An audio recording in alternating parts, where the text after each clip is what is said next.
Shiko, për pjesën e turistëve, ndoshta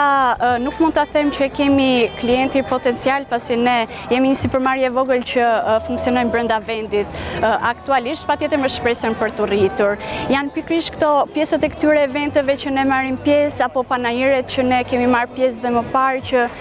bëjnë të mundur dhe krijimin e këtyre kontakteve kryesisht me të huajt, që patjetër shfaqin interes dhe në mendimin tim personal janë njohës dhe vlerësues pak më të mirë të pjesës punës së dorës, punës së artizanit,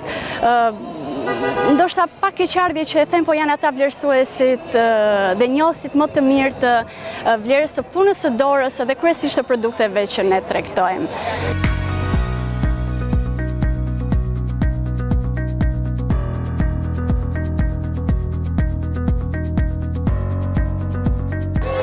Duke zhvilluar hap pas hapi teknika të ndryshme, gjithsesi është shpenzim patjetër, duke marrë parasysh që vendi jonë nuk siguron lëndë të parë, pra jam e detyruar që të importoj 99% të gjërave, sidomos tek pajisjet, te mjetet e punës,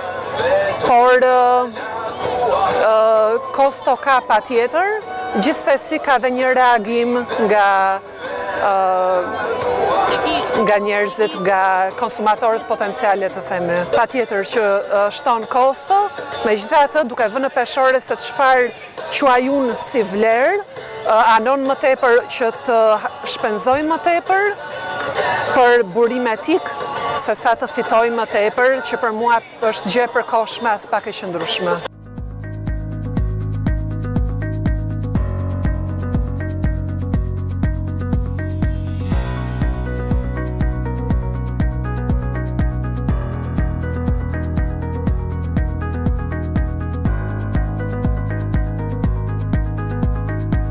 Sot përmes këtij edicioni të parë, do i quaj unë, vetëm fillimin, ne aspirojmë të ndërtojmë ure të reja mes brezave, duke kombinuar mjeshterinë artizanale me inovacionin dhe me krijimtarinë bashkëkohore. Kjo iniciativë nuk është vetëm një shpërfaqe e produkteve të cilat e shohim aty, por është një thirrje për t'u njohur, një thirrje për të bashkëpunuar, një thirrje për të mbështetur një sektor i cili mban gjallë shpirtin dhe identitetin tonë.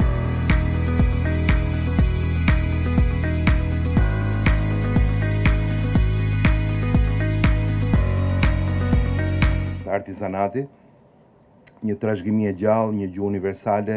e identitetit tonë kulturor dhe një mundësi konkrete për punësimin, zhvillimin ekonomik, lokal, deri në promovimin ndërkombëtar të traditës sonë. Artizanët shqiptarë në dëshmia më e gjallë e shpirtit tonë krijues të trashëgimisë sonë mijëvjeçare.